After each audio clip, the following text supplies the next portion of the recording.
SC ఎస్టీలకు రాజ్యాంగం కల్పించిన హక్కుల ప్రకారం జనాభా వాటా ఇవ్వాలని తెలంగాణ సేవాలాల్ సేన వ్యవస్థాపక అధ్యక్షులు సంజీవ్ నాయక్ డిమాండ్ చేశారు.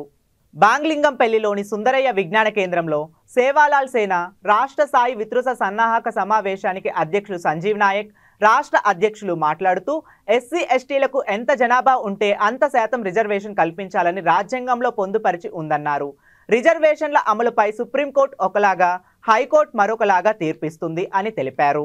హైకోర్టు 50% రిజర్వేషన్ నిబంధన అని చెప్పి మా రిజర్వేషన్లు పెంచకుండా అడ్డుపడుతుందన్నారు.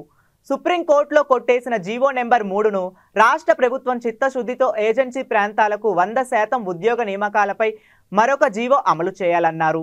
జీవో నెంబర్ 33 ద్వారా గిరిజనులకు అందాల్సినటువంటి 10% రిజర్వేషన్పై అది అమలు కాకుండా కోర్టులో కేసులు వేస్తున్నారని ఆవేదన వ్యక్తం చేశారు.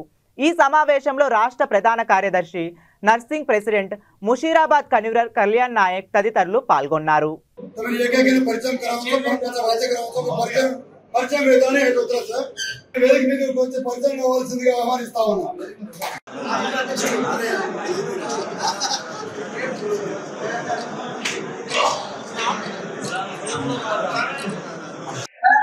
సేవలాల్ సేన ఆనవాయితీ ప్రకారం 2 సంవత్సరాలకు ఒకసారి రాష్ట్ర కమిటీని రద్దు చేసుకోవడం, తర్వాత అడా కమిటీని ఏర్పాటు చేసుకోవడం, జిల్లాల సదస్సులు ఏర్పాటు చేసుకోవడం, తద్వారా ఆవిర్భావ దినోత్సవం రోజైన సెప్టెంబర్ 9వ తారీఖు నాడు మహా ప్రదర్శన ద్వారా రాష్ట్ర కమిటీ నూతన కమిటీని ఏర్పాటు చేసుకోవడం ఇది ఆనవాయితీ. సేవలాల్ సేన మొత్తం రాష్ట్ర నాయకత్వం, సీనియర్ నాయకత్వం అందరం కూర్చొని, రిజిస్టర్డ్ సభ్యులందరం కూర్చొని ఇవాళ సేవలాల్ సేనకు సంబంధించిన సంఘం చేయాల్సినటువంటి విధి విధానాలు, కమిటీలు, నిర్మాణాలు, భవిష్యత్ కార్యాచరణకు సంబంధించి ఇవాళ నిర్ణయం తీసుకోవడం జరిగింది. ఇందులో ముఖ్యంగా ఒక 3 డిమాండ్లను ఇవాళ రాష్ట్ర ప్రభుత్వాలకు, కేంద్ర ప్రభుత్వాలకు మేము ముందు పెట్టదలుచుకున్నాం.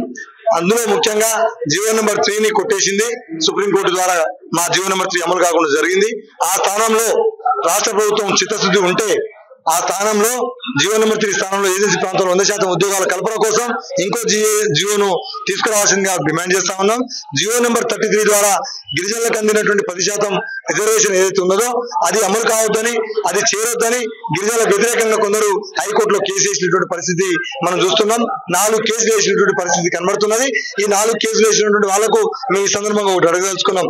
మాకు రాజ్యాంగం ఇచ్చిన హక్కులు, ఎస్సీ ఎస్టీలకు ప్రపోర్షనేట్ రాజ్యాంగం కల్పించిన హక్కులో ఎంత జనాభా ఉన్నదో అంత వాటా ఇవ్వాల్సిందే. ఎక్కడ కూడా మా వాటా 50% ఉన్నా 50% ఇవ్వాల్సిందే, మేము 70% ఉంటే 70% ఇవ్వాల్సిందే. రాజ్యాంగం ఎక్కడ అడ్డు చెప్పలేదు. ఇది క్లియర్ కట్. ఇంకొక విషయాన్ని కూడా నేను మాకు అర్థం కాని విషయం, సుప్రీంకోర్టు ఒక రకంగా మాట్లాడుతుంది, హైకోర్టు ఒక రకంగా మాట్లాడుతూ ఉన్నది. ఇవాళ నిన్న బీహార్ పాట్నా హైకోర్టు ఇచ్చినటువంటి తీర్పు చూస్తే మాకు ఒకంత ఆశ్చర్యం వచ్చింది. బీహార్ లో 65% ఎస్సీ ఎస్టీ బీసీలకు అక్కడ రిజర్వేషన్ అమలవుతా ఉన్నది, 10% ఈడబ్ల్యూఎస్ అమలవుతా ఉన్నది, 70% అమలవుతున్నటువంటి బీహార్ లో 50% మించి చేయకూడదని ఇవాళ హైకోర్టు ఇచ్చింది.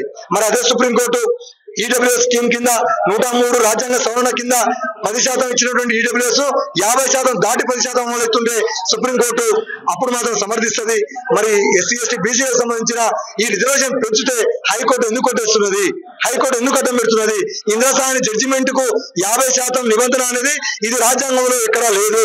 ఆర్టికల్ 15, 16లో 4వ క్లాస్ లో ఎక్కడ కనబడదు. మరి ఎందుకు మాతో చెలగాటమడుతా ఉన్నారు?